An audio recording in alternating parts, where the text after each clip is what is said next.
ቪዛውን አገኘ ማለት አሜሪካን ሀገር ገባ ማለት አይደለም፣ የተለያየ ነው። ስለዚህ መንግስት ምንድነው ያለው በ60 ቀን ውስጥ ከሀገር መውጣት አለባችሁ ነው።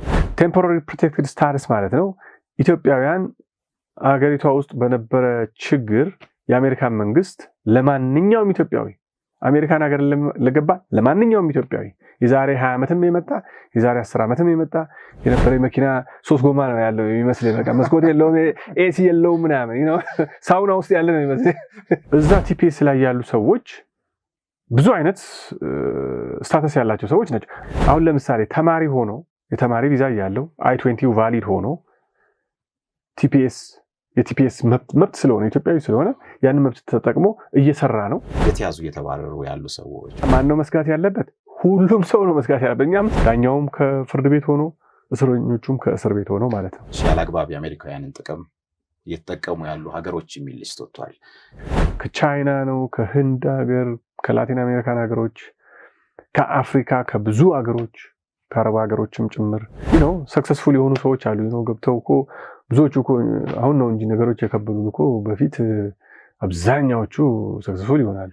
እዚያ ያለው ኢትዮጵያዊ አዳዲስ የተሰሙ ያሉ የምንሰማቸው ነገሮች አሉ። በተለይ በዚህ ከተለያዩ ከድራግ ጋር በተገናኙ በሌሎችም ጉዳዮች ላይ ብዙ ጊዜ ምንድነው ፍርድ ቤት ስትሄድ ክርክሩን አይፈልጉትም።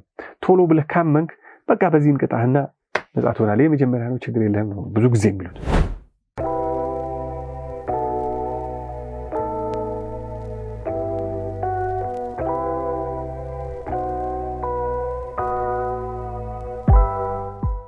ሰላም ጤና ይስጥልን ውድ ተመልካቾቻችን እንደምን ከርማችኋል? ሳምንቱ ደርሶ እንደ ቤተሰብ ዝግጅታችን ተጀምሯል። በየሳምንቱ የተለያዩ እንግዳዎችን ይዘን በተለያዩ ጉዳዮች ላይ እናወራለን። ለዛሬም አንድ እንግዳ ጋብዘንላችኋል። ለዛሬ እንደ ቤተሰብ ዝግጅታችን የምንነጋገረው ከአለፈው ዓመት የትራምፕ አስተዳደር ወደ ስልጣን ከመጣበት ጊዜ ጀምሮ በኢሚግሬሽን አሰራር ላይ እየወጡ ያሉ የተለያዩ የአሰራር ለውጦች አሉ። ያንን በተመለከተ የሚነሱ በርካታ ጉዳዮች አሉ። ይሄ እንግዲህ ምንድነው የሚለውን ከህግ በኩል ያሉትን ጉዳዮችን በዝርዝር የምንመለከትበት ዝግጅት ነው የሚሆነው ዛሬ። እንዲሁም ደግሞ በአሜሪካ ያለው ኢትዮጵያ ማህበረሰብ አኗኗሩን ምኑን የተለያዩ ጉዳዮችን ሰማላችሁ። እንዲሁም ደግሞ ከዚህ ወደ አሜሪካ መሄድ የምታስቡ በተለያየ ፕሮሰስ ላይ ያላችሁ ሰዎችም በዚህ ወቅት ላይ ማድረግ ያለባችሁ ጥንቃቄ ምንድን ነው፣ አሁን ያለው ሁኔታ ምን ይመስላል የሚለውን እነዚህን ጉዳዮች በዝርዝር የምናወራበት ዝግጅት ነው ዛሬ የሚኖረን። በዚህ ጉዳይ ላይ ሀሳባቸውን ሊያካፍሉን በአሜሪካን ሀገር የህግ አማካሪ የሆኑት አቶ አላን ጉደታ አብረውናሉ። ስለተገኙልን በጣም እናመሰግናለን። እኔም በጣም አመሰግናለሁ። እንግዲህ የምናነሳቸው በጣም ብዙ ጉዳዮች ይኖራሉ። በጣም አንገብጋቢ ብዙ ሰው የሚሰማቸው ከዚህ ከአሜሪካ ኢሚግሬሽን ጉዳይ ጋር የተገናኙ ጉዳዮች አሉ። እነሱን አንድ ሁለት እያልን እያነሳናቸው በተለይ ኢትዮጵያን የሚመለከቱትን ነገሮች እናነሳለን።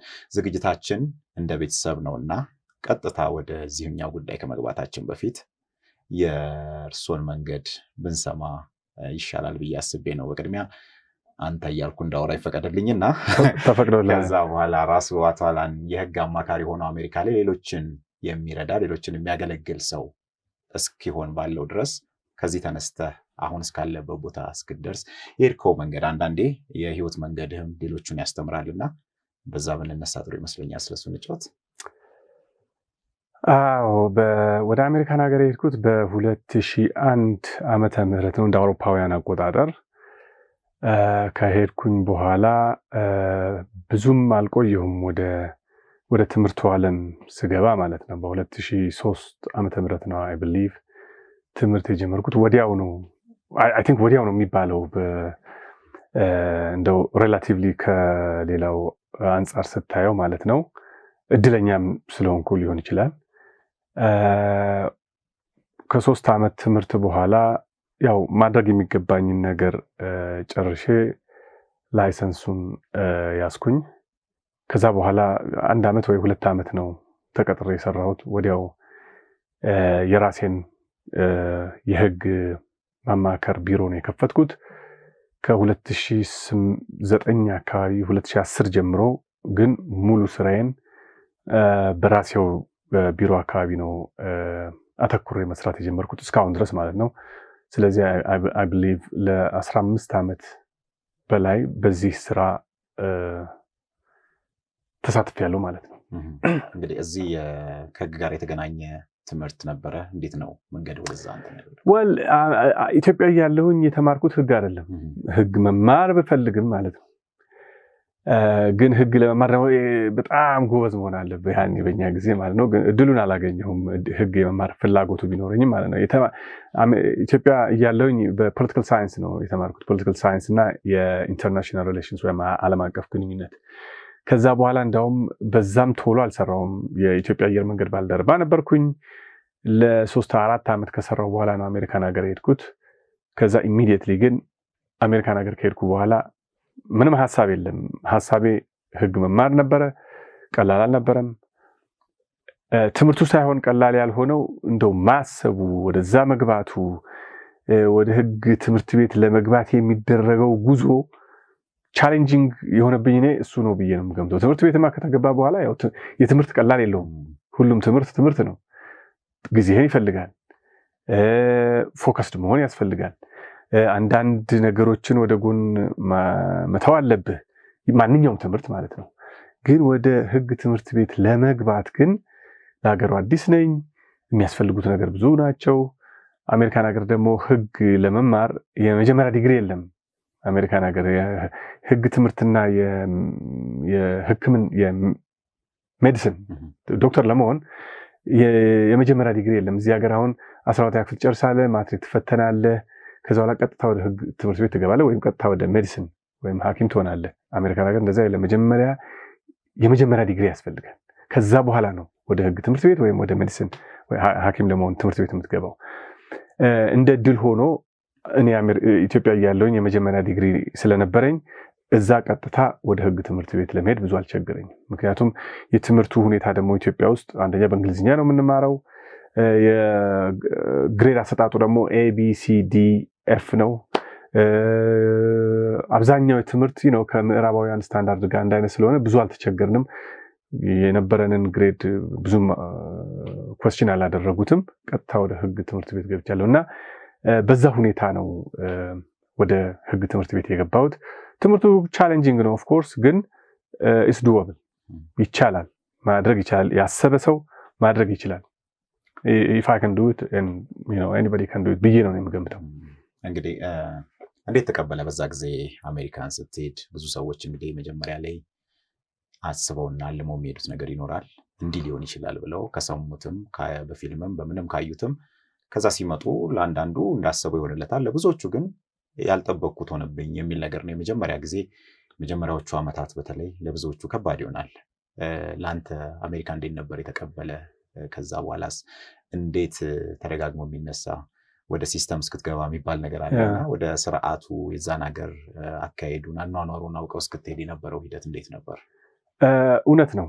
አሜሪካን ሀገር ሲኬድ የምትጠብቀው ነገር አይሆንም ለብዙ ሰው ማለት ነው። እንደው ለአብዛኛው ሰው መናገር የምፈልገው የመጀመሪያው 1-2 ዓመት ምናልባት ደግሞ 3 ዓመት ከበድ ሊል ይችላል። ገጭንጎ አለ ለሁሉም ሰው ነው። ግን ጥሩነቱ የእኛን ማህበረሰብ ብቻ የሚነካ ሳይሆን ማንኛውም ወደ አሜሪካን ሀገር የሚሄድ ሰው የመጀመሪያዎቹ ዓመታት ከባድ ናቸው። ይጨልምብሃል ነገሮች። ግን ማወቅ ያለባችሁ ነገር አለ። የእውነቴን ነው የምለው። ይሄን ስል ደግሞ ከምሬ ነው። የመጀመሪያው 1-2 ዓመት 3 ዓመት ቢከብዳችሁም ይክበዳችሁ። ሁሉም ሰው የሚያልፍበት ነው። this is America, ከባድ ነገር ይገጥማል። ተስፋ የሚያስቆርጡ ነገሮች ይገጥማሉ። ግን ከተወሰነ ጊዜ በኋላ ከነዚህ ዓመታት በኋላ ማንኛውም ሰው ሲስተም ውስጥ ይገባል። ኤክሰፕሽናሊ እንደ ጥቂት ካልሆኑ በስተቀር አብዛኛው ሰው ሲስተም ውስጥ ይገባል። ስለዚህ መምከር የምፈልገው ምንድነው፣ ሰው የሰነቀውን ስንቅ በእንደዚህ ከጭንጓ በሚኖርበት ጊዜ ያንን ስንቅ እንዳይጥል ነው። ከባድ ጊዜማ ይገጥማል፣ የእውነት ነው። እና አሁን እዚህ ኢትዮጵያም ያሉ የኛ ማህበረሰብ ልጆች ጎበዞች ልጆቹም ይመጣሉ። አሁን አሜሪካን ሀገር በተለያየ መንገድ በዲቪ የሚመጡ አሉ። ሀገራቸው ውስጥ በደረሰባቸው ችግር የሚመጡ ሰዎች አሉ። በትምህርት የሚመጡ ሰዎች አሉ። አትሌቶች አሉ። አርቲስቶች አሉ። በተለያየ መንገድ አሜሪካን ሀገር የሚመጡ ሰዎች አሉ። እና የመጀመሪያው 6 ወርማ በጣም ጨለማ ነው። በጣም ጨለማ ነው። መስራት አይቻልም። የአሜሪካን ሀገር ሰው ደግሞ እኛም ብንሆን እንደው ሀገሩ ነው መሰለኝ ትንሽ ሴልፊሽ ያደርገናል። ሩቲኑን ነው ሞር የምናተኩረው። ከሀገር ቤት የመጣው ሰው ደግሞ ቁጭ ብሎ ሀገር ለመድኩ ወይ በዚህ ወጣ ያንን ለማለት ጊዜውም የለንም። ጠዋት ወጥቶ ማታ ነው የሚገባው ሰው። የዛን ጊዜ ሰው ሆድ ይብሰዋል ከዚህ የሄደ ሰው። በተለይ ደግሞ ለመጀመሪያዎቹ 5፣ 6፣ 7 ወሮች ኢሚዲየትሊ ወደ ስራም አይገባም። ስለዚህ ትንሽ ይከብዳል። ቤት ውስጥ ቁጭ ማለት ነው እና ነገሮች ትንሽ ጭልም ይላሉ። ግን ኢቭን በዛ ጨለማ ውስጥ እንኳን ጭላንጭል እንዳለ እንድታዩ ነው። ከባድ ጊዜ ይኖራል፣ ግን ከዛ በኋላ ብሩህ ነገር እንዳለ ታሳቢ አድርጎ ሰው በዛ ዲተርሚኔሽን ነው እንደው ነገሮችን ለመግፋት መሞከር ያለበት እንጂ እኔም ሆንኩ ማንኛውም ሰው ያሳልፍነው ቀላል ነገር አይደለም። በተለይ ደግሞ በመጀመሪያዎቹ ዓመታት ጊዜ ውስጥ ማለት ነው እንደሄድን። እንግዲህ መጀመሪያ ላይ አሁን አንተ ያሰብኩትን ማድረግ ቻልኩኝ ከሚሉት ውስጥ ነው። ይሄ የሚሳካላቸው በጣም ጥቂት ሰዎች ናቸው። ብዙዎቹ ይሄን እማራለሁ፣ ይሄን ሰራለሁ ብሎ ይሄዳሉ። መጨረሻ ላይ ግን ህይወታቸው በሆነኛው አቅጣጫ ላይ ተቀይሮ ራሳቸውን የሆነ ቦታ ነው የሚያገኙት። ይሄ ከዚህ ይዘውት የሚሄዱት የመጀመሪያው ጉልበትና የነበራቸው ጥንካሬ ከሆነ ጊዜ በኋላ ይጠፋል። ለምሳሌ የሆነ ትምህርት እማራለሁ ያለ ሰው የሆነ ቦታ ላይ ተቀጥሮ በዛው ይቀርና እንዲያስቤ ነበር እያለ ብቻ ይቀራል። አንተ እንግዲህ ይሄንን ማድረግ ይችላል። አንደኛው ያሰብከውን ይዘህ ለመቆየት ያን ጥንካሬ ከየት አገኘኸው ነው። በተወሰነ ወቅት ደግሞ አሁን ወዳለበት ከመድረስ በፊትስ መጀመሪያ ላይ የሰራቸው ሌሎች ዝቅተኛ ሊባሉ የሚችሉ ስራዎች አሉ። አሁን ያለህበት ቦታ ለመድረስ የሚመጡ ሰዎችስ ያሰቡትን ለማሳካት ምንድን ነው ማድረግ ያለባቸው? እውነት ነው።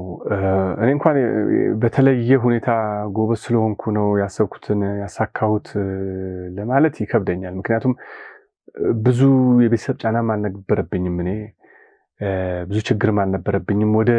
ወደ ቤት አስቤ ወደ ኢትዮጵያ ቤተሰቦችን ምረዳ ምናምን አይነት ነገር አልነበረብኝም። ስለዚህ ፎከስድ የሆንኩት ራሴ ላይ ነው። ቤተሰቤም ቢሆን ያንን ነበር የሚፈልገው። ስለዚህ ብዙ እድለኛ ነኝ ብዬ ገምታለሁ። ግን ቅድም እንዳልኩት ነው እንግዲህ የመጀመሪያዎቹ ዓመታት ላይ ሰዎች ይቸገራሉ። በወጣትነት የሚመጣ ሰው ብዙ የሚያታልል ነገር አለ። አገሩ እኮ ጥሩ ሀገር ነው የምንለው ሁሉንም ነገር አለ፣ እንደ ቡፌ ነው። ጥሩ ለመሆን የምትፈልግ ከሆነ ጥሩ ትሆናለህ with a little bit of effort። በቀላሉም ደግሞ ይሸወዳል። በቀላሉ ምክንያቱም ሁሉም ነገር በቀላሉ ልታገኘው ትችላለህ። መኪና መግዛት ትችላለህ። ወዲያው የራስህ ቤት ይኖርሃል። ከትንሽ ጊዜ በኋላ የዛን ጊዜ ትንሽ ኮምፈርቱ ሲሰማህ ያለውን መጀመሪያ አስበህ የነበረውን ነገር ቀስ እያልክ ከዛ ነገር ትወጣለህ። ያ እንዳይሆን ነው እኔ አሁን ቅድምም ለማለት የፈለኩት ማለት ነው። በተለይ ደግሞ ወጣት ሆነው የሚመጡ ልጆች ትምህርት ብቻ እኮ ላይሆን ይችላል፣ ንግድም ሊሆን ይችላል፣ ወይም ደግሞ በአርቱ ዙሪያም ሊሆን ይችላል፣ ወይም ደግሞ አትሌቶች አሉ የሚመጡ ብዙ ፊልድ አለ። በዛ ፊልድ ከሌላው ሰው የተሻልን ነው ብለው የሚገምቱ ከሆነ በዛው መግፋቱ በጣም ነው የሚረዳቸው። ግን ችግሩ ምን አለ መሰለህ፣ አብዛኛው እማየው ማለት ነው አሜሪካን ሀገር ከመጡ በኋላ ብዙ ጊዜ ከቤተሰብ ከጓደኛ ይርቃሉ። ብቻቸው ነው የሚመጡት። ቶሎ አይቀላቀሉም። ከጎንህ የምታየው ከሩሜት ጋር ልትኖር ትችላለህ። አዲስ ካገኘኸው ጓደኛ ጋር ልትኖር ትችላለህ። ሰዎች ይሄ ብትማር ነው ጥሩ፣ ይሄን ብትማር ቶሎ ስራ ታገኛለህ፣ ይሄን ብትማር ደግሞ ቶሎ ገንዘብ ታገኛለህ። ብዙውን ሰው ከዓላማው ወይም ደግሞ ዓላማውን እንዳይመታ የሚያደርገው ነገር ብዬ የምገምተው ይሄን ነው። ራሳቸውን አዳምጡ። ብዙ ጊዜ ወላጅ ቢኖር ወላጅ እጅህንም ይጠመዝዛል፣ ወይም ደግሞ አንተ ጎበዝ ነህ የሞራል ሰፖርት ሊሰጥህ ይችላል አጠገብህ ቢኖር። ግን ወላጅ አጠገብህ ብዙ ጊዜ የለም። ስለዚህ የተከበብከው በብዙ አይነት ሰው ነው። ያ ደግሞ እዛ ጋር አንድ ሰው ሰክሰስፉል ሆኖ ስታይ የሆነ ነገር ተምሮ እዛ ጋር ደግሞ ትንሽ ዲስትራክተር ትሆናለህ። ያ ይመስለኛል ብዙ ጊዜ ሰዎችን እንደው ያለሙት ቦታ እንዳይደርሱ የሚያደርጋቸው ብዬ የምገምተው። ከራሳችሁ በላይ ራሳችሁን የሚያቅ ሰው የለም። ምናልባት ቤተሰብ ሊሆን ይችላል እንጂ እውነት ለመናገር አንተ ውስጥህን፣ ጥንካሬህን፣ ድክመትህን ምን ላይ ነው ደካማ የሆንከው፣ ምን ላይ ነው ከሰዎች ትንሽ ጎበዝ ወይም ደግሞ የተሻልክ የሆንከው እሱን ታውቀዋለህ። እና ያንን ነርቸር ማድረግ ይሻላል ብዬ ነው የምገምተው። በትምህርቱ ዙሪያ ከሆነ መግፋት ነው። የተለያየ የትምህርት ሁኔታ አለ። አሁን አሜሪካን ሀገር ይመጡና ሕክምና የተማሩ ልጆችም ሊኖሩ ይችላሉ፣ ወይም ደግሞ በሶሻል ሳይንስ የተማሩ ልጆች ይኖራሉ። አሜሪካን ሀገር ይመጡና አብዛኛው ሰው የሚማረው ነርሲንግ ከሆነ ወይም ደግሞ ራዲዮሎጂ ከሆነ ወይም ደግሞ በተለያየ ነገር ከሆነ ወይ ቶሎ ስራ ይገኝበታል ብለው የሚገምቱትን ላይ ጀምፕ ኦን ኢት። እሱ ትክክል ነው ብዬ አልገምትም እኔ። ምክንያቱም ያላቸውን እምቅ ፖቴንሻል ዌስት እያደረጉት ነው ብዬ ነው የምገምተው። ኢቭን በእኔ የስራ ዙሪያ እንኳን ብታየው እዚያ ኢትዮጵያ ውስጥ ህግ ተመርቀው የሚመጡ ልጆች አሉ፣ እጅግ በጣም ጎበዝ ልጆች ማለት ነው። አሜሪካን ሀገር ይመጣሉ። እንደውም ለነሱ ቀለል ይላል። እውነት ለመናገር እኔ ቀጥታ ነው የግድ መጀመሪያ ትምህርት ህግ ስላልሆነ አሜሪካን ሀገር ህግ ብዬ ነው የተማርኩት። ለነሱ ይቀላል። እዚህ ሀገር የህግ የመጀመሪያ ዲግሪ ካላቸው አሜሪካን ሀገር ከመጡ በኋላ የአንድ ዓመት ከ8 ወር ወይም የ2 ዓመት ትምህርት ከተማሩ በኋላ ነው ፈተናውን ይወስዱና ፕራክቲስ ማድረግ ይችላሉ። በዚህ አጋጣሚ የምናገር የምፈልገው we need a lot of lawyers እና ተስፋ መቁረጥ የለባቸውም። እንደኛ አይነት ሰው ጋር ምክር መጠየቅ I'm sure አብዛኛው በእኛ ኮሚኒቲ በዚህ ሙያ ዙሪያ የምንሳተፍ ሰዎች ለማማከር አንዳንድ ነገር ኦፕንሊ ዲስከስ ለማድረግ ወደኋላ አንልም፣ ከኔም ጭምር ማለት ነው። ስለዚህ ህልማቸውን ለማሳካት መሞከር አለባቸው። እስከ መጨረሻው ድረስ ከሞከሩ በኋላ ነው ካልተሳካ ነው ከዛ በኋላ ሞክሬያለሁ አልቻልኩም፣ ስለዚህ ወደ ሌላው ዞራለሁ ቢሉ ይሻላል። አለበለዚያ እድሜውን ካለፈ በኋላ ወይኔ እኔ እንደዚህ ባደርግ ኖሮ እንዲህ ባደርግ ኖሮ ብሎ መጸጸቱ ጥሩ አይደለም። ጸጸቱ በጣም ከባድ ነው ብዬ ስለምገምት ነው ይሄንን የምለው። እንግዲህ ከተማሩ በኋላ ደግሞ አሁን አንተ የራስህ የህግ ቢሮን ከፍተህ ትልቁን የኢትዮጵያን ኮሚኒቲም እዛ አካባቢ ያሉትንም ሌሎችን ታገለግላለህ። በዛ ሀገር ያለው ስርዓት ይህንን ይፈቅዳል? አንድ ሰው ከተማረ በኋላ በቀጥታ መሄድ ይችላል ወይስ የተወሰነ ማገልገል አለበት? ወደዚህ ደረጃ የደረስክበት መንገድ እንዴት ነው? ተቀጥሬ ትንሽ ጊዜ የሰራው ስላልከኝ ነው። እኔ የህግ ዲግሪን ከያዝኩኝ በኋላ I was broke፣ ገንዘብ የለኝም። በጣም ብዙ ዕዳ አለብኝ። ከትምህርት ቤት ከወጣ በኋላ ስራ የለኝም፣ ገንዘብ የለኝም። ስለዚህ I had to work፣ ተቀጥሬ ማለት ነው። የራሴን ቢሮ በነጋታው መክፈት ብችል ከፍት ነበረ፣ ከባድም ቢሆን ማለት ነው። ግን ገንዘብ ስለሌለኝ የተወሰነ ጊዜ መስራት ነበረብኝ። ስለዚህ ዋሽንግተን ዲሲ ውስጥ ለ1 ዓመት ከምናምን ወይ ለ2 ዓመት አካባቢ በደንብ ወገቤን አስሬን የሰራሁት ረጅም ሰዓት ማለት ነው።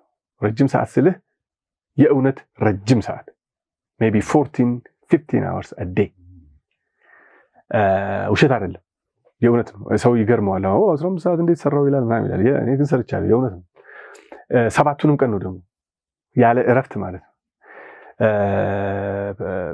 እና ከባድ ነው። ግን ለኔ የሚታየኝ ነገር ከፊት ስላለ ብዙ ገንዘቡን እፈልግ ስለነበረ አንድ ቀን ባረፍኩ ቁጥር ሉዝ የማደርገው ገንዘብ ነው ካልኩሌት የማደርገው ነው። በሰዓት ወደ 32 ብር ነው የሚከፈለኝ ያኔ ማለት ነው። በሰዓት 32 ብር ይከፈለኛል። ስለዚህ ሰኞ፣ ማክሰኞ፣ እሮብ 40 ሰዓት ሰራለሁ ማለት ነው። ከእሮብ በኋላ ግን ኦቨርታይም ነው። ኦቨርታይም ደግሞ ወደ 45 ብር ምናምን ነው የሚከፈለኝ። ስለዚህ ስታሰላው ወደ 50 ሰዓት የኦቨርታይም ስታሰላው ይሰላል ማኔ እና እኔ ቤቴ ተኝቼ እሱን ሉዝ ማድረጉ ኃጢአት ነው የሚመስለኝ because I need the money። ስለዚህ ረጅም ሰዓት ነበር የምሰራው። እውነትም ግን እነዛን ሰዓቶች ሰርቼ ገንዘብ ያዝኩ። ከዛ በኋላ ማድረግ ያለብኝ ነገር ቢሮ መከራየት፣ መኪና መቀየር። የነበረኝ መኪና 3 ጎማ ነው ያለው የሚመስለኝ። በቃ መስኮት የለውም፣ ኤሲ የለውም ምናምን ሳውና ውስጥ ያለ ነው የሚመስለኝ። መኪና ትቀይራለህ። ከዛ በኋላ ቢሮ ትከራያለህ። ክላይንት የለህም። አንዳንድ ጊዜ በነፃ ትሰራለህ። ደግሞ በእኛ ማህበረሰብ ደግሞ መረዳት የሚፈልግ ብዙ ሰው አለ። ስራውንም ትለምዳለህ እስከዛ ድረስ እንደዛ እየተባለ ቢሮውን ከከፈትኩ በኋላ ከአንድ 6 ወር ወይም 7-8 ወር ከቆየ በኋላ ግን I believe ከሜይ 2010 ጀምሮ ነው መሰለኝ ተቀጥሬ አልሰራሁም። በቃ ምንድነው ሐሳቤ ለአንድ ዓመት ወይም ለ2 ዓመት ለቢሮ የቤት ኪራይ መክፈል የምችል ከሆነ አንዳንድ ኤክስፔንሶችን ለቤት ኪራይ ምናምን ከቨር ማድረግ የምችል ከሆነ then I can make it ብዬ ነው and I did make it. I did እና አሁን እኔ እንዲህ ጎበዝ ነኝ ምናምን ለማለት ሳይሆን ማንም ሰው ማድረግ የሚችለው ነገር ነው። አሁን ሰክሰስፉል የሆኑ ልጆችንም ብትጠይቃቸው መንገዱ ከዚህ የተለየ አይደለም። ስትጀምር ሁል ጊዜ ብዙ ዲስትራክት የሚያደርግህ ነገሮች ይኖራሉ። ቅድም አሁን ላነሳው ጥያቄ አንዳንድ ነገር ማገልገል አለብህ ወይ ምናምን ትምህርቱን ከተማርክ በኋላ ወይም ደግሞ ከትምህርት ቤት ስትወጣ ያው ዲግሪውን ትይዛለህ። ከዛ በኋላ ግን ዋናው ነገር ፈተናውን ማለፍ ነው። በእኛ ዙሪያ ማለት ነው ባር ኤግዛም ይባላል። ፈተናውን ማለፍ ነው። ፈተናው ትንሽ ከባድ ነው። ያው 2 ወር 3 ወር ቤት ዘግተህ ነው የምታጠናው ምንም ነገር ሳታይ ማለት ነው። ፈተናውን ከተፈተንክ በኋላ ካለፍክ you're good።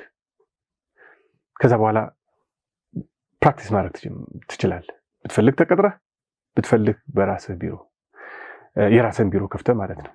እና ለሌላ ሰው አሁን ቮለንተሪ ሰርቪስ መስጠት እንዴት ነው ዕውቀትህን ሞር እንድታዳብረው ይረዳሃል። ስትጀምር ሁሉ ጊዜ ያው you are a rookie ብዙ ነገሮች አይገቡህም።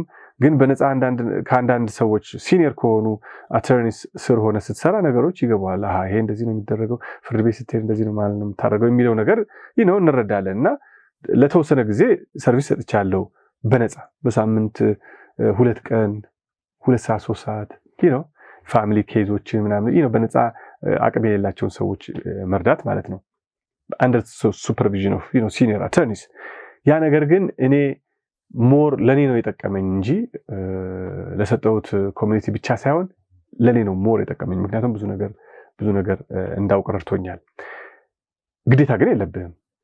አንዴ ትምህርቱን ከተማርክ ከዛ በኋላ ፈተናውን ከተፈተንክና ካለፍክ የራስህን ቢሮ ከፍተህ መስራት ትችላለህ፣ ወይም ተቀጥረህ as an attorney መስራት ትችላለህ። ብዙ ችግር የለውም።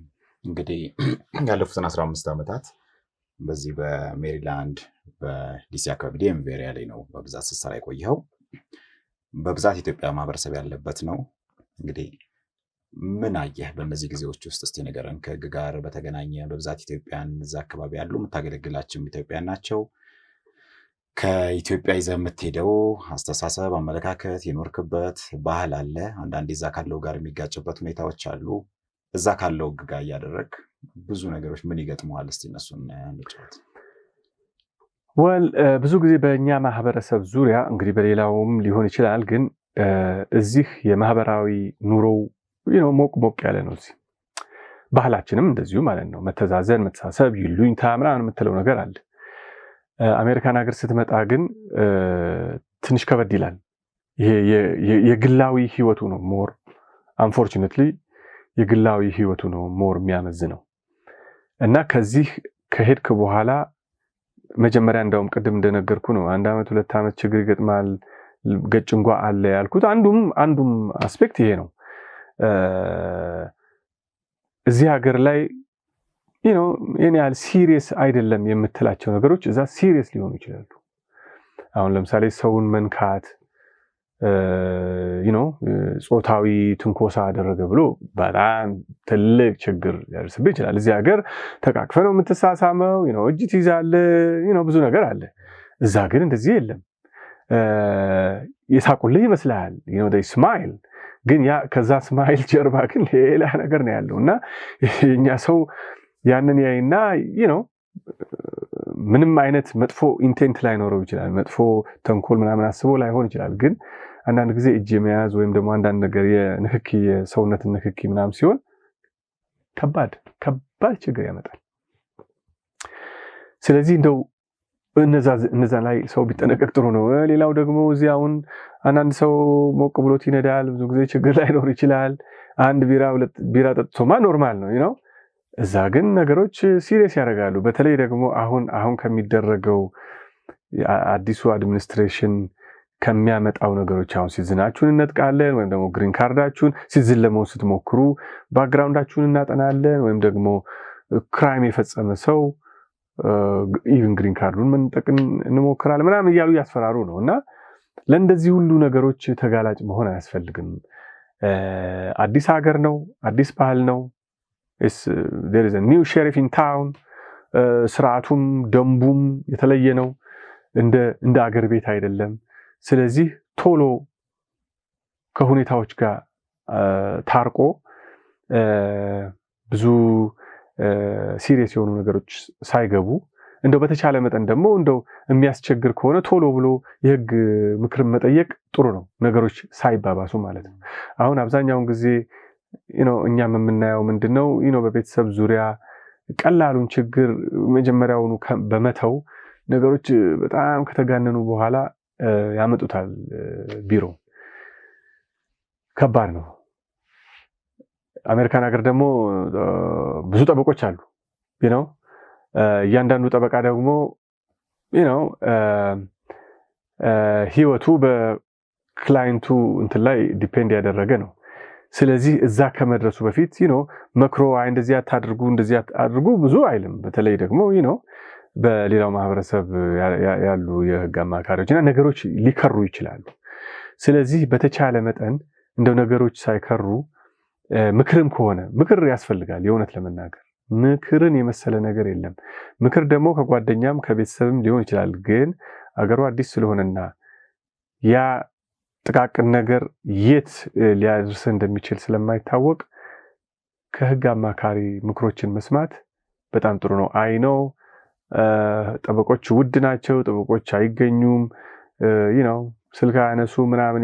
እውነት ነው፣ ብዙ የራሳችን ድክመት አለብን። ግን ቢሆንም ሞር ሊጠቀም የሚችለው ማህበረሰቡ ነው ብዬ ስለምገምት ይህን ነገር እንደው አጠንክሬ መናገር ፈልጋለሁ። እሺ እንግዲህ በዚህ በአንድ ዓመት ጊዜ ውስጥ እንግዲህ ትራምፕ አስተዳደር ከመጣ ወዲህ ከኢሚግሬሽን ጋር በተገናኘ እየመጡ ያሉ ብዙ ለውጦች አሉ።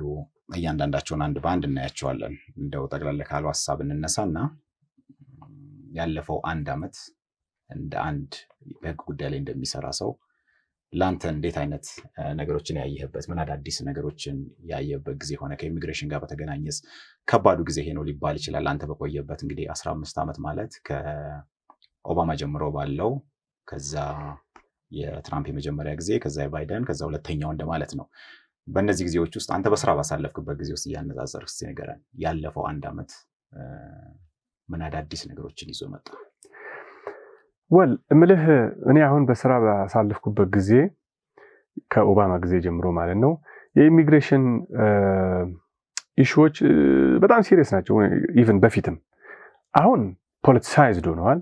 ስለዚህ አሁን በቃ አመራሩም ያንን በጣም እየጋለበው ነው። ግን ከበፊትም ጀምሮ የሚገርም ነገር አሁን ይሄ ውጥንቅጡ የመጣው በ2012 እና 3 አካባቢ የኦባማ አድሚኒስትሬሽን ኮምፕሬሄንሲቭ የሆነ የኢሚግሬሽን ሪፎርም እናደርጋለን ብሎ ነበር።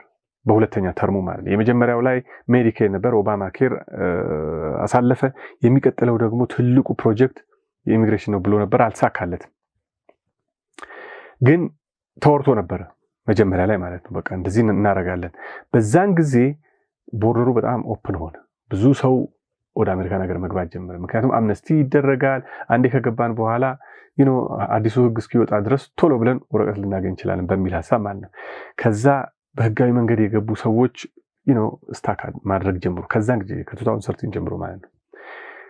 ከዛ ለቀቅ ሲል እንደገና ሲቆም፣ ለቀቅ ሲል እንደገና ሲቆም እስካሁን ደረስን። ነገሩ እስካሁን ሪዞልቭድ አልሆነም። የሚገርምህ ነገር ከ2013 14 15 እና 16 አሁን ጉዳያቸው እያለቀላቸው ነው እስካሁን ድረስ ማለት ነው። ወደ አሁን 16 እና 17 ላይ እየሰሩ ነው። ስቲል እንግዲህ ወደ 10 ዓመት በፊት ማለት ነው የመጡ ሰዎች ማመልከቻቸውን ያስገቡ አንዳንድ ነገር ያደረጉ ሰዎች እስካሁን ጉዳያቸው ፔንድ ያደረገ ሰዎች አሉ። አሁን ግን በዚህ ዓመት ግን ነገሮች በቢግ ታይም ነው እየተቀየሩ ያሉት። አስተዳደሩ ደግሞ ድጋፍ አለው። እውነት ለመናገር ባለፈው አስተዳደር ደግሞ በሚሊዮኖች የሚቆጠሩ ነው ሰዎች ናቸው ወደ አሜሪካን ሀገር ገቡ የተባለው፣ ደግሞም የገቡትም። ስለዚህ ያንን ለመግታት አግሬሲቭሊ ይሄን ነገር ማቆም አለብን። ማቆም ብቻ ሳይሆን እነዚህ የገቡትን ሰዎች እንደውም ኤክስፐዳይትድ በሆነ ሁኔታ ከሀገር ማባረር አለብን፣ የኢሚግሬሽን ህጋችንን ጠበቅ ማድረግ አለብን በሚል በሁሉም ሴክተር ማለት ነው በሚል ኢቭን ዜጋ የሆኑትን ዜግነት መብታቸውን ሁሉ እንነጥቃለን፣ በወር ወደ 200 ሰዎችን የዜግነት መብት እንነጥቃለን እያለ ነው የአሁኑ አስተዳደር። በፊት እንደዚህ አልነበረም። የሚነጠቅ ሰው አለ ዋንስ ነው በኋላ ማለት ነው። አሁን ግን በጣም ጠንከር ባለ ሁኔታ የዲቪ ሎተሪን እናቆማለን እያሉ ነው። ኢሚግራንት ቪዛ፣ አሁን ኢሚግራንት ቪዛ በጣም ቤተሰብን የሚነጣጥል ነገር ነው። በጣም ሲሪየስ ነገር ነው። ባሉን እናት አባቱን ነው እንደ ድሮ ቢሆን ፕሮሰስ አድርጎ የአሜሪካን መንግስት በህግ ደረጃ ደንግጎ አንድ ሰው ከቤተሰቦቹ ጋር ነው መኖር ያለበት በሚል ሀሳብ ማለት ነው ቤተሰቦቹን ማምጣት ይችላል። ግሪን ካርድ ሆልደር የሆነ ሰው ወይም ደግሞ ሲዝን የሆነ ሰው እናት አባቱን፣ ወንድም እህቶቹን፣ ልጆቹን። ግሪን ካርድ ያለው ሰው ደግሞ ባለቤቱን፣ ሚስት ወይም ባል፣ ልጆቹን። እድሜያቸው ከ21 ዓመት በላይ ሲሆን ትንሽ ረዝም ይላል። ግን ዲፔንዲንግ ኦን ካቴጎሪ ማምጣት ይችል ነበር። አሁን ግን ባለፈው አይ ቲንክ ጃንዋሪ 21 ጀምሮ ነው ከጥቂት ቀናት በፊት ሰስፔንድ ተደርጓል ያ ቪዛ ማለት ነው። በጣም ትልቅ ኢምፕሊኬሽን አለው። ቲፒኤስ የሚባል መብት ነበረ ለኢትዮጵያውያን ብቻ አይደለም፣ ለሄይቲ አለ፣ ለሶማሊ አለ፣ ለሱዳን አለ፣ ለኔፓል፣ ለብዙ አገሮች አሉ ቲፒኤሶች የነበሩ። እነዛን ሁሉ እያቋረጡ ነው። የዲቪን ታሪክ ያው አብዛኛው ሰው አንደርስታንድ እንደሚያደርገው ነው።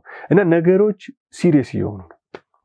እና በአጠቃላይ ሁሉን ነገር ዘርዝሮ መጥቀሱ አይቻልም። ግን ማህበረሰቡ ማወቅ ያለበት ይሄ ዓመት ወይም ምናልባት 2026 እስከ ግማሽ ድረስ የኔ ሆፕ ነው፣ እስከ ግማሽ ድረስ ወይም 2026ን ሙሉውን ትንሽ ከበድ ያለ ጊዜ ሊኖር ይችላል። ነገሮች ይረግባሉ ብዬ እገምታለሁ።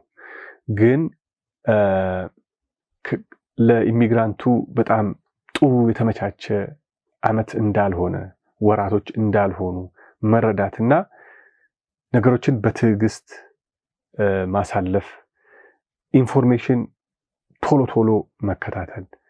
በየቀኑ አዳዲስ ነገሮች ይወጣሉ። በየቀኑ አሁን እኔ አሁን በሶሻል ሚዲያ ላይ አንዳንድ ነገር ለማለት እየሞከርኩ ነው። ዛሬ አንድ ነገር ቀረጽና ነገ ደግሞ አዲስ ነገር ይወጣል። ሌሎች አርስቶች ላይ ማውራት ፈልጋለሁ።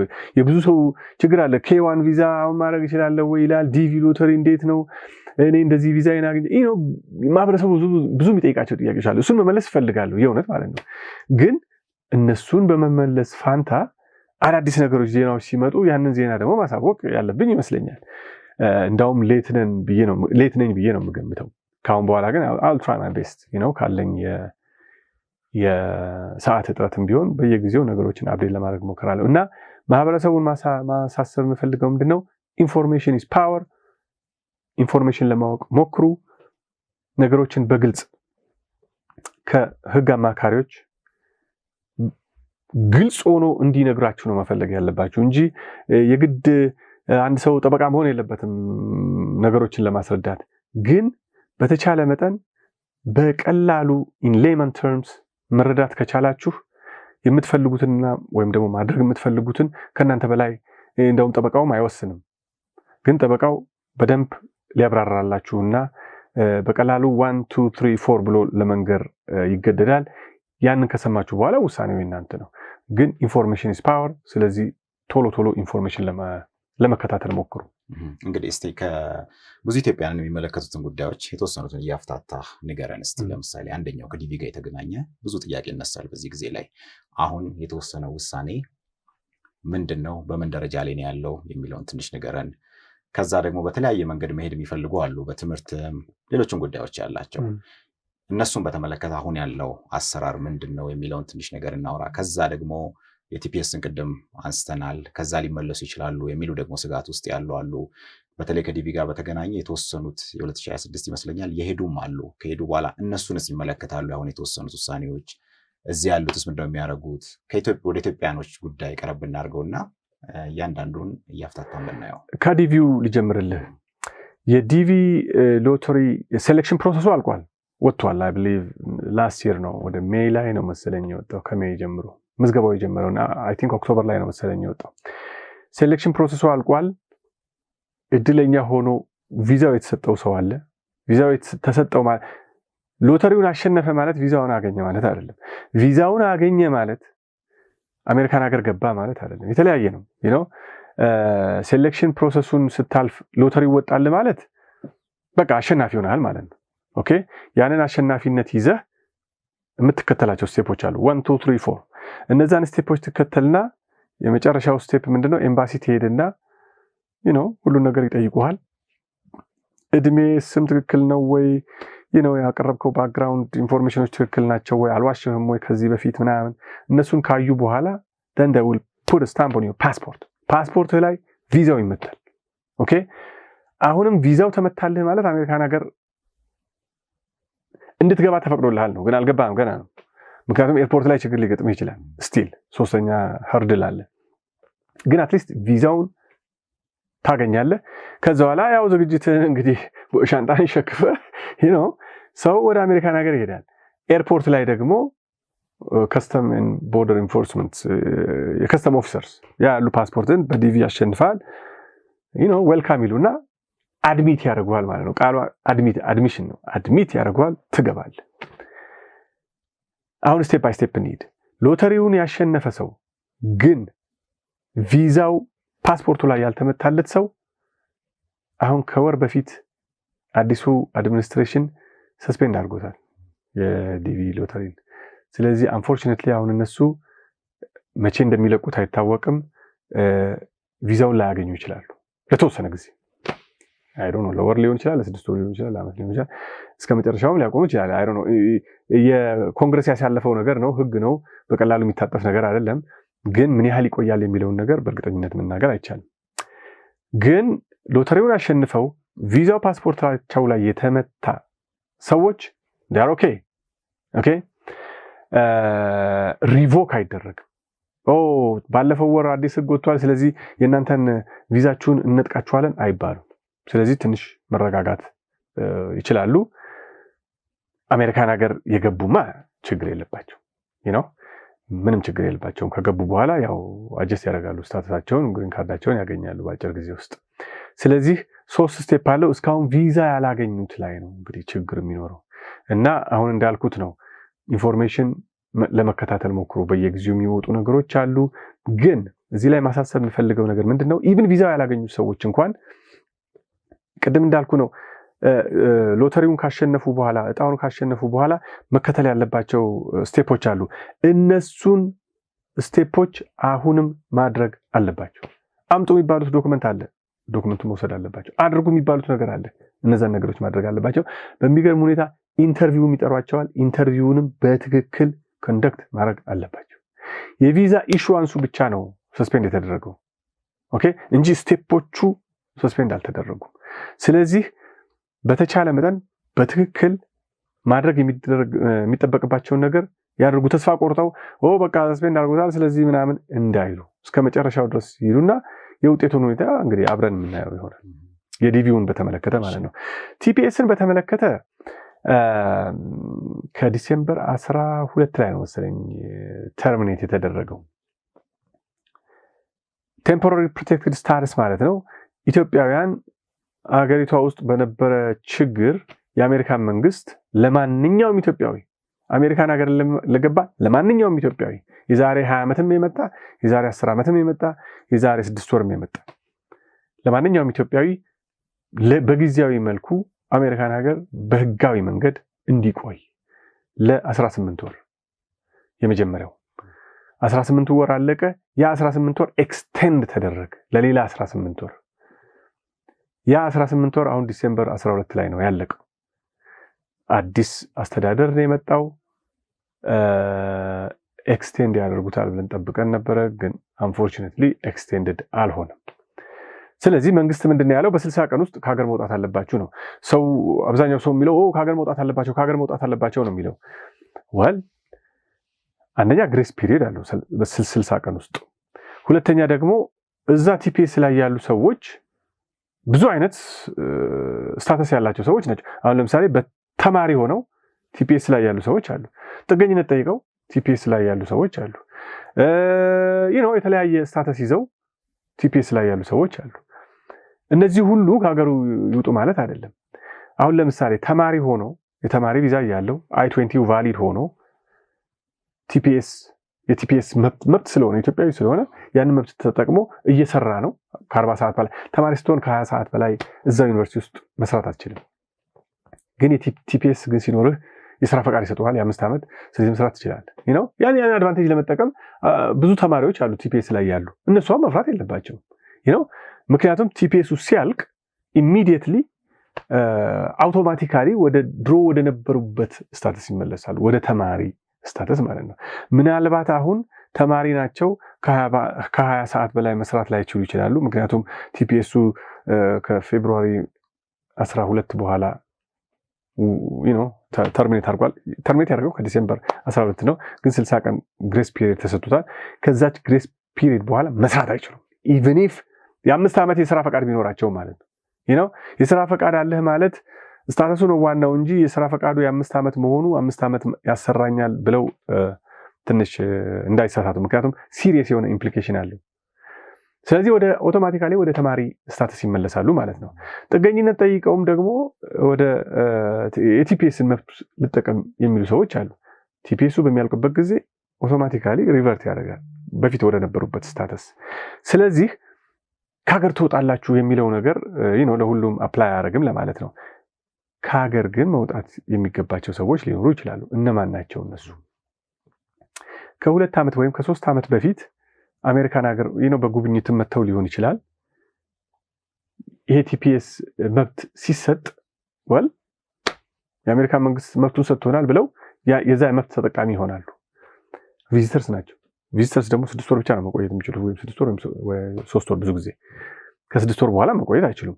ቲፒኤሱን ግን አፕላይ አድርገው ቶሎ ነው ደግሞ ግራንት የሚያደርጓቸው። ግራንትድ ከሆኑ ግን ያ ቲፒኤስ ኤክስፓየር እስኪያደርግ ድረስ አሜሪካን ሀገር በህጋዊ መንገድ መቆየት አለባቸው። ስለዚህ የመጀመሪያውን 1 ዓመት ከ8 ወር ቆይተዋል። እንደገና ኤክስቴንድድ ሆነ፣ ሌላ 1 ዓመት ከ8 ወር ቆዩ። ዲሴምበር ላይ ተርሚኔት አደረገ። ግሬስ ፒሪየድ ተሰጠ 60 ቀን።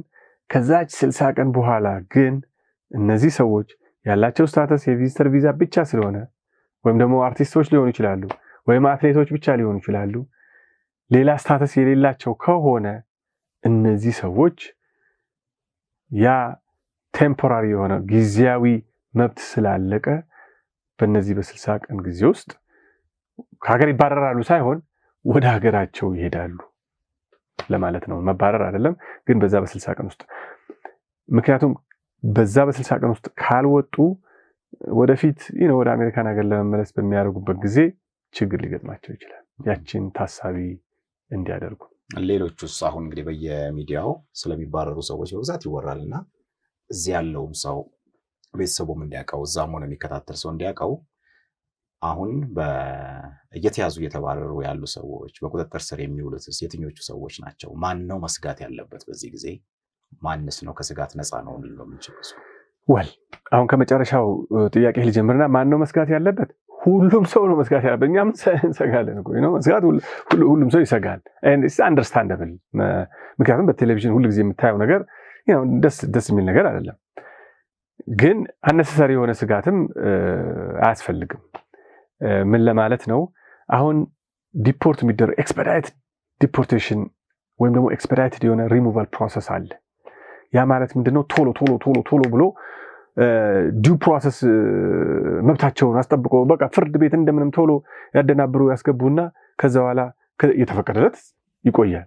ያልተፈቀደለት ደግሞ ወዲያው በአጭር ጊዜ ውስጥ ለማባረር ነው። እንግዲህ ፕላኑ ይሄ ነው የአስተዳደሩ። በተለይ አዲሱ አስተዳደር ቢሮ ስልጣን ከያዘ ጀምሮ ከዛ በፊት እውነት ለመናገር በቦርደር የሚገቡ ልጆች ይገባሉ። 1 ቀን 2 ቀን 3 ቀን 4 ቀን ይያዛሉ። ከዛ በኋላ ዘመድ ጓደኛ ካለ ወደ አሜሪካን ሀገር ይገቡና ጉዳያቸውን አሜሪካን ሀገር ሆነው እስር ቤት ሳይሆኑ ማለት ነው ይከታተላሉ። ብዙ ክላይንቶች አሉና እነሱ አንዳንዱ ደግሞ የእድል ጉዳይም ሊሆን ይችላል አንዳንዴ፣ ወይም ደግሞ አሁን የአዲሱ መንግስት ስልጣን ከያዘ በኋላ የሚመጡ ልጆች ግን እንደ ድሮ በቦርደር ገብተው ዝም ብሎ አይለቋቸውም ወደ አሜሪካ ነገር፣ እስር ቤት ነው የሚያስገቧቸው።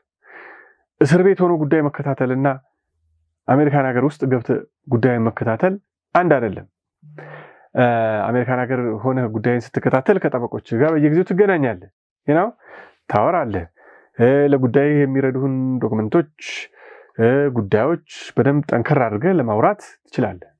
እስር ቤት ስትሆን በጣም ከባድ ነው። ስልክ እንኳን ደውለህ ለማግኘት በጣም አስቸጋሪ ነው።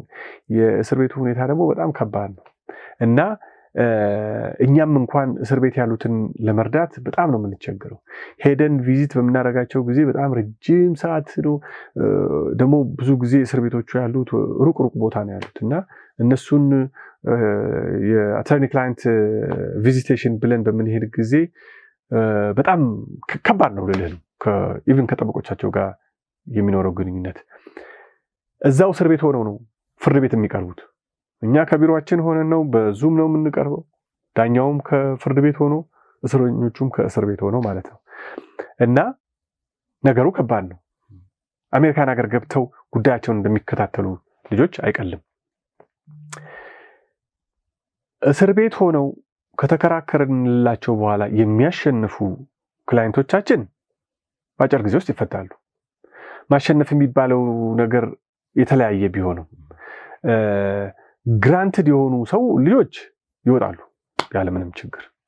አንዳንድ ጊዜ ደግሞ ሆልዲንግ የሚባል ነገር አለ። ወል ጥገኝነትን አልፈቀድንልህም ግን አናባርርም፣ ወደ ሀገር አንልክም ይባላል።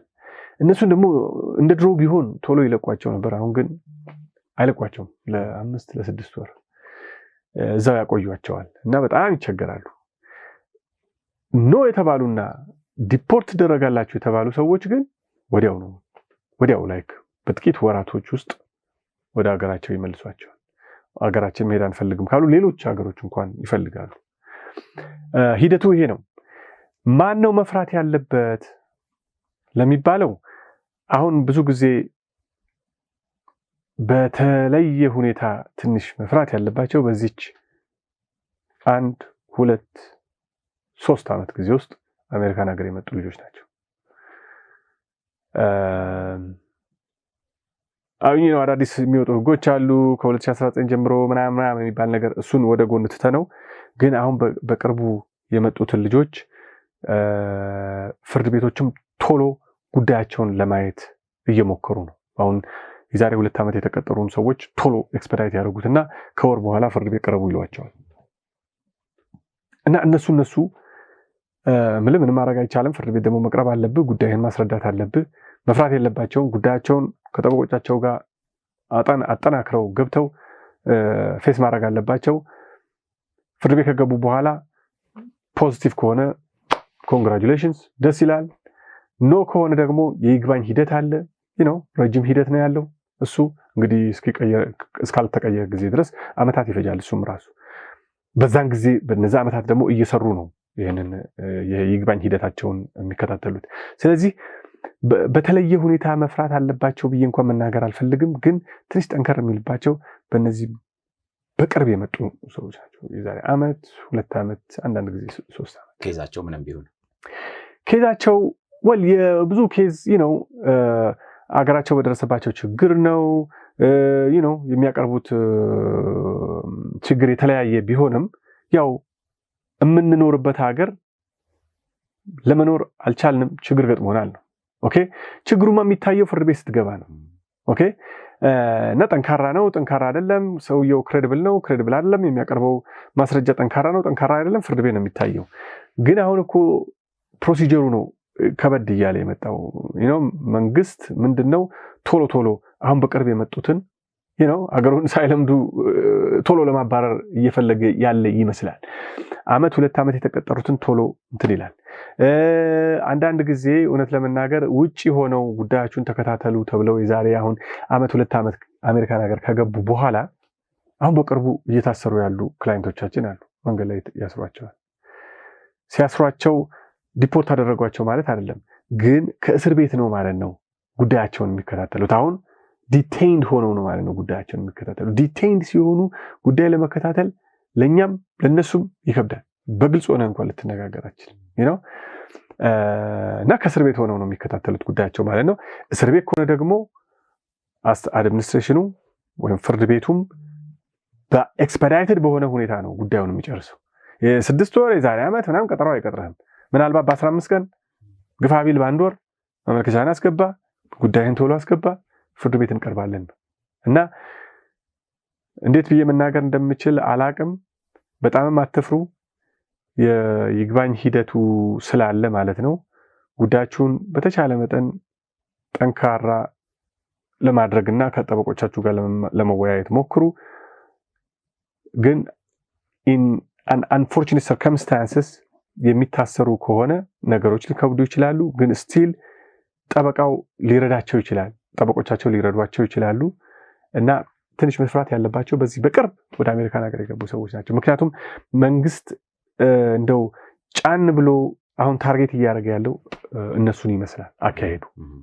እንደው ዝም ብለህ ስታየው ግን አሁን እንግዲህ በአንድ በኩል ኢኮኖሚው በራሱ ሰራተኛም የሰው ኃይልም ይፈልጋል፣ በሌላ በኩል የሚስብም የሚገፋም ነገር ይታያል። በተመሳሳይ ጊዜ እዛ ሀገር ላይ ምንድን ነው እየተደረገ ያለው ነገር? ለአንተ ምን አይነት ስሜት ነው የሚሰጠው? ወል ምልህ አሜሪካን ሀገር እያንዳንዱ ነገር በፖለቲካ አንግል ነው የሚታየው። ስለዚህ ፖለቲካው ላይ ይጠቅመኛል ብለህ የምትገምተው ከሆነ እሱን ታጮኸዋል። አሜሪካን ሀገር ሳይሆን ሌላም ሀገር እንደዚህ ነው ብዬ ነው የምገምተው። እና አሁን ይሄ ኢሚግሬሽን ነገር ትንሽ ሀገሬ ነው የሚለውን ወይም ደግሞ የፕሬዝደንቱን ደጋፊዎች ትንሽ አስደንግጧል ለአመታት። እና እንዴት ነው ሀገራችንን እያጣን ነው የሚል ስሜት እየተሰማቸው ነው። ኢሚግራንቱ በዛ፣ በሚሊዮን የሚቆጠሩ ሰዎች ይገባሉ። ቶሎ ደግሞ ከሌላ ሀገር የሚሄድ ሰው ደግሞ ጠንካራ ነው። ይተረተርና ህይወትን ቶሎ ያሸንፋል። ጥሩ ኑሮ መኖር ይጀምራል። ጥሩ መኪና ይነዳል። ጥሩ ቤት ውስጥ ይኖራል። ስራው ፍሎሪሽ ያደርግለታል። ያን ነገር ሲያይ ያው ሂውመን ኔቸር ነው አይደል? ትንሽ ከበድ ይላል። እንዴ እኛ እኮ እንደዚህ ሆነን አይነት ነገር የመጠቃት ስሜት አለ። ያንን ደግሞ ከፖለቲካው ጋር ስታጮኸው ብዙ ደጋፊ ታገኛለህ። አሁን እየታየኝ ያለው እሱ ነው። ኢኮኖሚካሊማ ፔኑ መምጣቱ አይቀርም። በኢኮኖሚው ሴክተር እንኳን አሁንም አንዳንድ የሚታዩ ነገሮች አሉ፣ እንደው ጎልተው ባይሆኑም። ስለዚህ እኔም ራሴ እንደውም አስተዳደሩም እኮ አሁን በሚቀጥሉት ወራቶችና አመታት ይህንን የኢሚግሬሽን ነገር ትንሽ ረገብ ሊያደርገው እንዳሰበ ጭምጭምታዎች አሉ። ምክንያቱም they are feeling it now ኢኮኖሚካሊ አዋጭ እንዳልሆነ ማለት ነው። ስለዚህ እንዴት አድርገው ከዚህ አሁን ያለው ነገር በጣም አስቀያሚ ነገር ነው። እንዴት አድርገው ከዚህ ሁኔታ እንደሚወጡ አይታወቅም። ካም ኖቬምበር ደግሞ አዲስ ምርጫ አለ፣ የሚድተርም ኢሌክሽን ላይ ደግሞ ብዙ ጊዜ ኢቭን ድሮም ቢሆን የፕሬዚደንቱ ፓርቲ ሉዝ ያደርጋል። ብዙ ጊዜ ኢቭን በኦባማም ጊዜ በክሊንተንም ጊዜ ነገሮችን ትሬንዱን ስታየው የፕሬዚደንቱ ፓርቲ በኦባማ ጊዜ አሁን ዴሞክራት ነው፣ እሱ ነው ፕሬዚደንት። በሚድተርም ጊዜ ቢግ ታይም ነው የተሸነፈው በኢሌክሽኑ ላይ። አሁንም እንደዛ ነው የሚሆነው። የአሁኑ ደግሞ በጣም ለውጥ ይመጣል ብዬ ነው የምገምተው። በሚድተርም ኖቬምበር ላይ ምርጫ አለ። ከዛ ከ2 ዓመት በኋላ ደግሞ ምርጫ አለ። ስለዚህ እነዚህ ሁሉ ነገሮች ተደማምረው ሁኔታዎች እንደ ድሮ ይመለሳሉ ባልልም ነገሮች ይረግባሉ ብዬ እገምታለሁ። ስለዚህ ሰው እንደው ትንሽ ትዕግስት ያስፈልጋል። መደናገጥ፣ መደንበር አያስፈልግም። ከባድ ጊዜ ነው የስ ግን ያው መታገል ነው። እንግዲህ ሌላኛው ጥያቄ በተለይ ከዚህ አሁን ኢትዮጵያም ያለችበትና 75 ሀገራት ከዚህ ከኢሚግራንት ቪዛ ጋር እገዳ የተደረገው ላይ አብረው እየተነሱ ያሉ ነገሮች ያለአግባብ የአሜሪካውያንን ጥቅም እየተጠቀሙ ያሉ ሀገሮች የሚል ሊስት ወጥቷል። ይሄ ምን ማለት ነው የሚል ጥያቄ ይነሳልና አላግባብ መጠቀም ማለት ነው። በዚህ ውስጥ አብረው መደረግ ያለባቸው ጥንቃቄዎችም አብረው መነሳት ያለባቸው ካሉ እነሱን ትንሽ እናወራባቸው። ወል የ75ቱ ሀገራት ቪዛ ሰስፔንሽን ምንድን ነው? ከዚህ በፊት ሆኖ አያውቅም። ኢሚግራንት ቪዛ ማለት ምንድን ነው? አንድ አሜሪካዊ ወይም ደግሞ አንድ ግሪን ካርድ ያለው ሰው ቤተሰቦቹን ማምጣት ይችላል ነው። 4 ነጥብ። ቤተሰቦች ማለት ምንድነው? አሁን ሲቲዝን ከሆነ አንድ ሰው አባትና እናቱን ወንድምና እህቶቹን ብዙ ሰው አያውቅም ወንድምና እህቶቹን ማምጣት እንደሚችሉ፣ ግን ወንድምና እህቶቹን ሚስቱን ወይም ባሏን እና ልጆቹን ማምጣት ይችላል። ግሪን ካርድ ያለው ሰው ደግሞ ባሏን ወይም ሚስቱን ልጆቹን ማምጣት ይችላል ነው። ስቴፖች አሉ። ፋይል የምታደርገው ፎርሞች አሉ፣ የምትቆይባቸው ጊዜዎች አሉ፣ የምትከፍለው ገንዘብ አለ። ከዛ በኋላ ጉዳዩ አፕሩቭድ ግንኙነቱ የእናትና የአባት ወይም ደግሞ የባልና የሚስት ግንኙነቱ ስታብሊሽድ ከሆነ በኋላ መንግስት ሲያምንበት አፕሩቭ ያደርገዋል። ከዛ በኋላ ወደ ናሽናል ቪዛ ሴንተር ይሄዳል፣ ፕሮሰስ ይሆናል፣ ወደ ኤምባሲ ይመጣል። ኤምባሲ ስክሪን ትደረጋል፣ እንደገና ኢንተርቪው ትደረጋለ። እውነት ባልሽ ነው ወይ እውነት ልጅህ ነው ወይ እነዚህ ነገሮች ከታዩ በኋላ ቪዛ ይሰጣል። አሜሪካን ሀገር ትመጣለህ፣ ግሪን ካርድን ታገኛለህ። ይሄ ነው ኢሚግራንት ቪዛ ማለት።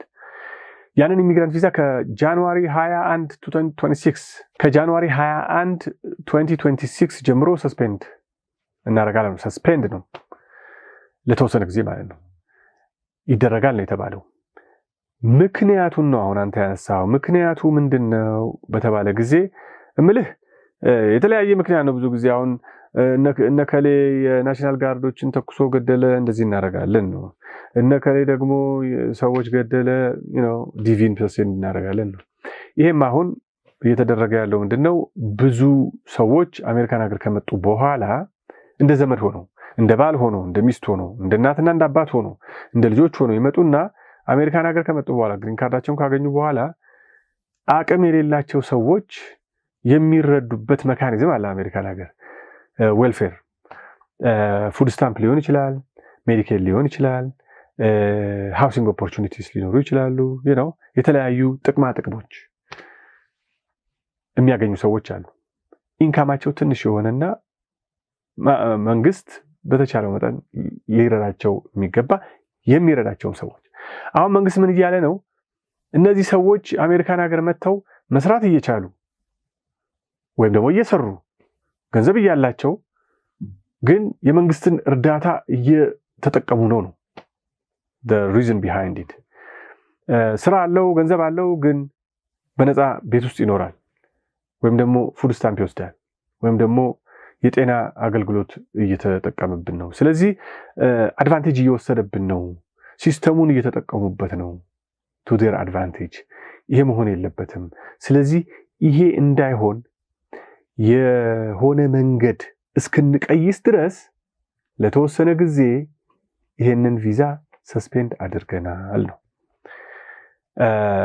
እንግዲህ we hope ይሄንን ነገር እየቀየሱ ነው ብለን ነው የምንገምተው። ምክንያቱም ከተወሰነ ጊዜ በኋላ ያንን ስክሪን የሚያደርጉበት ነገር ይኖራቸዋል ማለት ነው። ስለዚህ የሰዎችን ቪዛ አሁን የፕሮሰስ የተደረገላቸውን ቪዛ ኢሹ ማድረግ ይጀምራሉ ማለት ነው። ሄዶ ዲፔንድ ያደርጋል ተብሎ የሚጠበቅን ሰው ወይም ደግሞ ሄዶ ዲፔንድ ያደረገን ሰው ሴሌክት አድርገው መቅጣትም ካለባቸው መቅጣት ነው። አሁን ሁሉም ሰው ነው እየተቀጣ ያለው። አንድ ወይም ሁለት ወይም ሶስት ሰው ባደረገው ነገር ሁሉም ሰው ፕራይስ እየከፈለ ነው።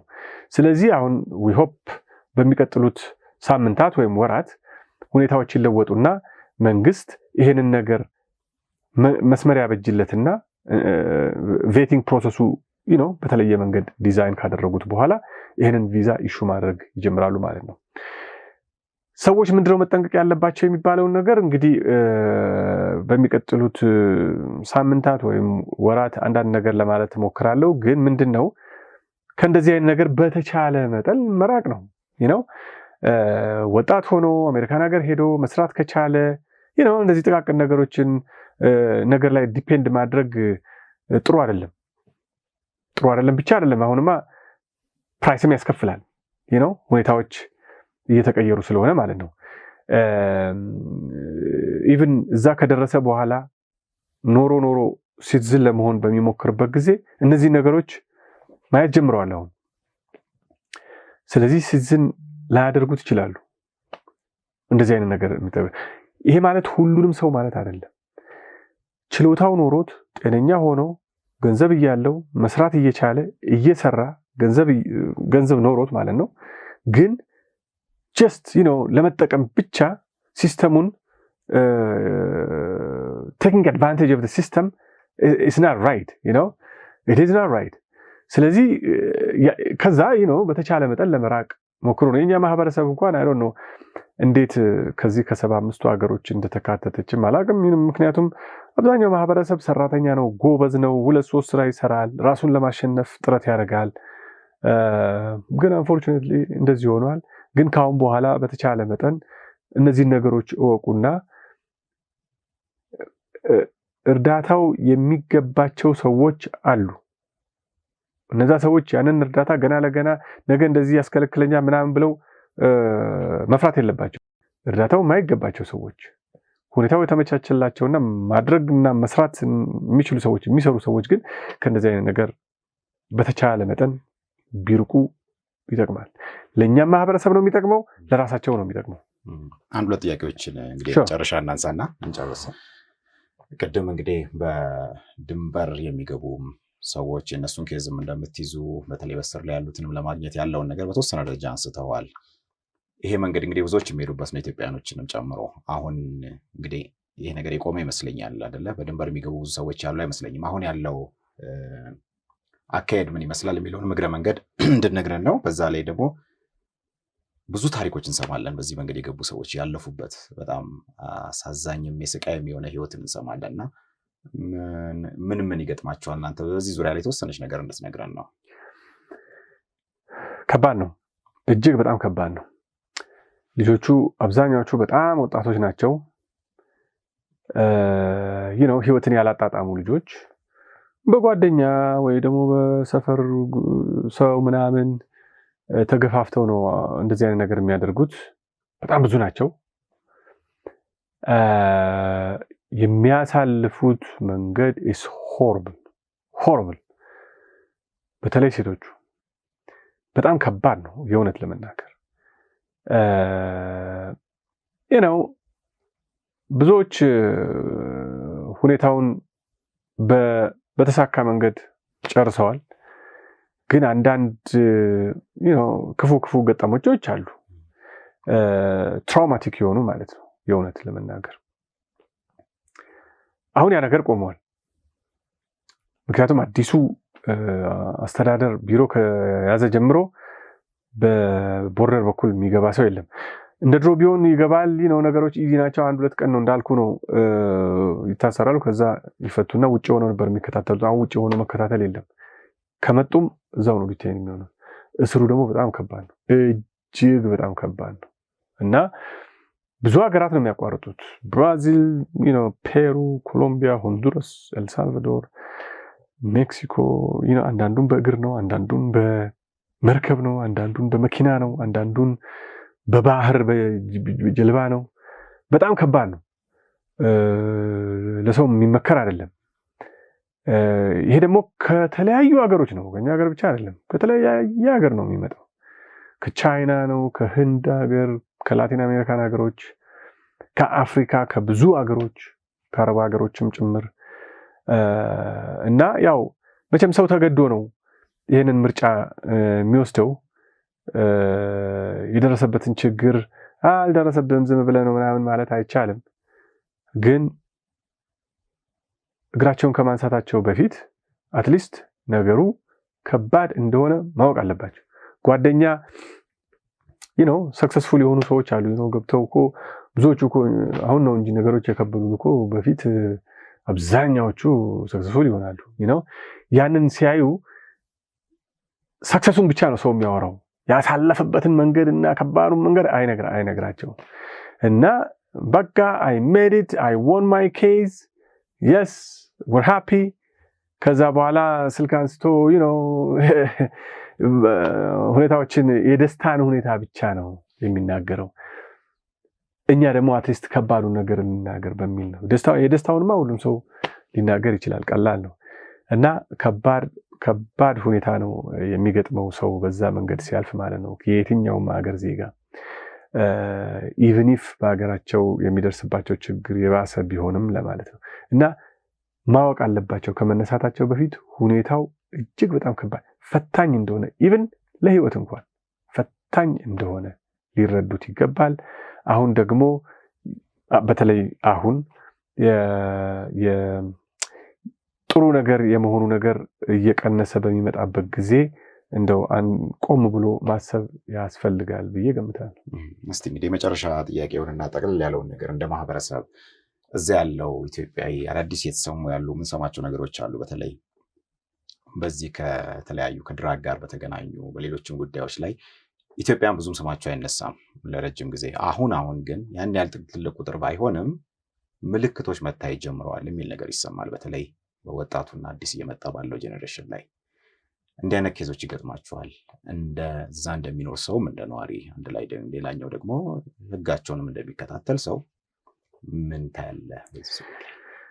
እውነት ለመናገር የኛ ማህበረሰብ እንደው አዳላህ አትበለኝ እንጂ ብዙ እንዲህ አይነት ነገር ውስጥ አይዘፈቅም፣ ቶሎ አይዘፈቅም። አለ አንዳንድ ይኖራል በማንኛውም ማህበረሰብ ውስጥ አንደርስታንደብል ነው፣ ግን በሰፊው የምታየው ነገር አይደለም።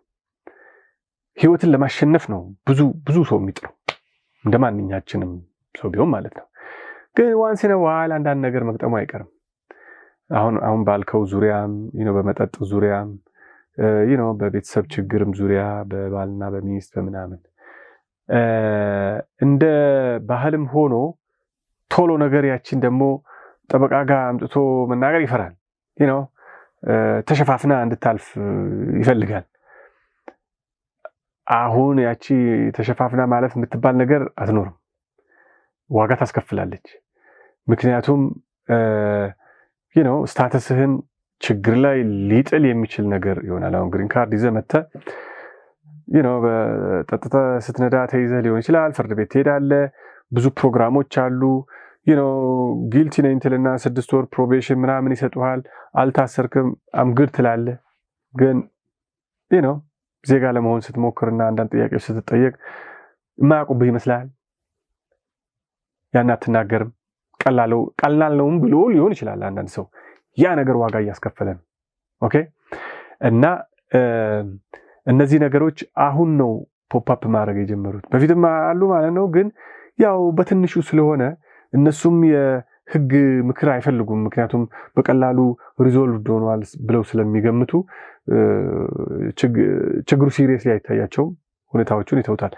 አሁን ግን እንደዛ ማድረግ የለባቸውም። ኢቭን ፍርድ ቤት እንኳን ሄደው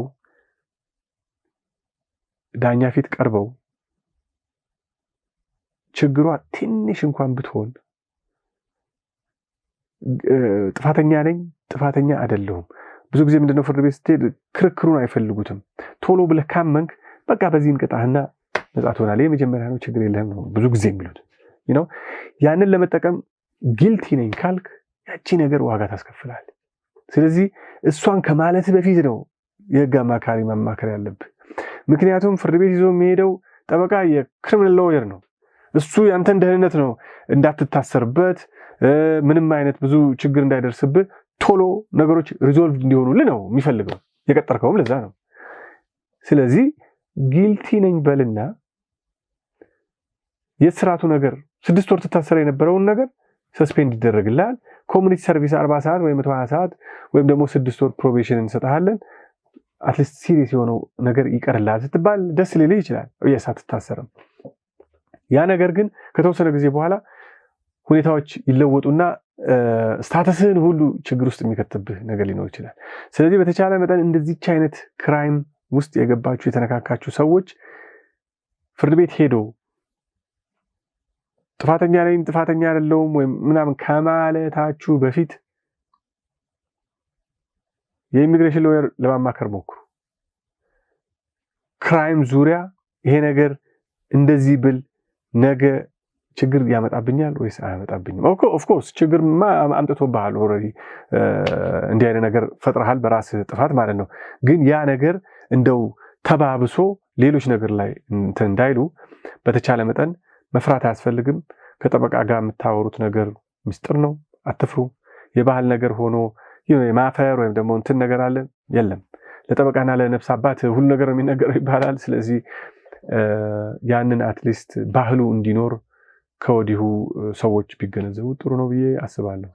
በጣም አመሰግናለሁ። እንግዲህ ብዙ ጉዳዮችን አንስተናል። በተለይ የብዙ ሰዎች ጉዳይም ስለሆነ ምን ማድረግ አለብን የሚልም ሀሳብ ያላቸው ሰዎች ምን ማድረግ እንዳለባቸው የሚጠቁሙ በርካታ ነገሮችን አንስታል። ማጠቃለያ ላይ ምናልባት ልናነሳ የምንችለው የመጨረሻ አሁን ያለውን ወቅትም የተለያየ ኬዝ ያላቸው ሰዎች በተለያየ ቦታ ሆነው ይሰማሉ እና ነካክተነዋል በአንድም በሌላም። ግን መጨረሻ ላይ በዚህ ጊዜ ላይ እያንዳንዱ ሰው በምን አይነት መንገድ ሆኖ የሚሰማውም ከሩቅ ያለው ቤተሰብም በቅርብ ያለውም ምን ያደርግ የሚለውን የመጨረሻ ምክርና የመጨረሻ ሀሳብ ካለ እሱን ንገረንና በዛ እናጠቃል።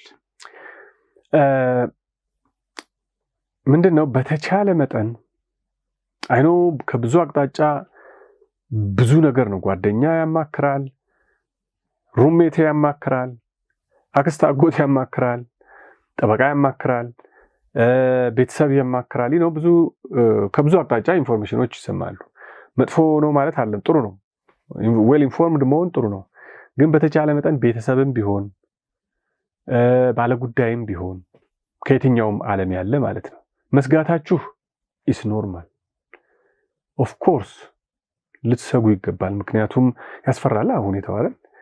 በእያንዳንዱ አርዕስት ላይ በየጊዜው የሚወጣው ነገር የሚደረገው ነገር በቴሌቪዥን የሚታየው ነገር ትንሽ ደስ አይልም። ስለዚህ ብትሰጉ ኖርማል ነው፣ ኢትስ አንደርስታንደብል። ግን በተቻለ መጠን ባለጉዳይ በተለይ ባለጉዳዩ ከያዛችኋቸው ባለሙያዎች ጋር ለመመካከር ሞክሩ። የዛ ባለሙያ ምክር ነው ከሁሉም ሰው ምክር በላይ የሚጠቅመው። ምክንያቱም የእያንዳንዱ ሰው ጉዳይ እንደ መልኩ ነው የሚለያየው፣ እንደ ፀጉር ከለሩ፣ እንደ አፍንጫው፣ እንደ አይኑ የእያንዳንዱ ሰው ኦኬ። የከሌ ልጅ እንደዚህ ስለሆነ የኔም ልጅ እንደዚህ ይሆናል አይደለም፣ በፍጹም አይደለም። ስለዚህ ጠጋ ብለው አሁን እዚህም ያለ ሰው ይጨነቃል አንዳንድ ጊዜ። እድሉን ካገኙ ባለሙያ ያማክሩ፣ እነሱም ቢሆኑ በራሳቸው ጉዳይ ማለት ነው። እዛ ያሉ ልጆች ግን እዛ ያለ ባለ ጉዳይ ግን በተቻለ መጠን ቀረብ ብሎ ማውራት ያለበት ጥያቄዎቹን ይዞ ይሄድ። ጥያቄዎቹን በቃ ይሄን ጠይቀዋለሁ ጠበቃዬን። ምክንያቱም ጠበቃውን ለማግኘትም ከባድ ነው። እውነት ለመናገር ትንሽ እናስቸግራለን። እኛ ስልክ አናነሳም፣ በጣም ውድ ናቸው። ወይም ደግሞ እዛ ስንሄድ 1 ሰዓት እንቀመጣለን።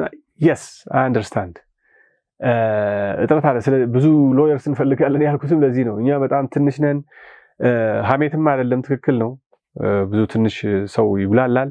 ግን ቢሆንም በተቻለ መጠን የባለሙያው ምክር ነው።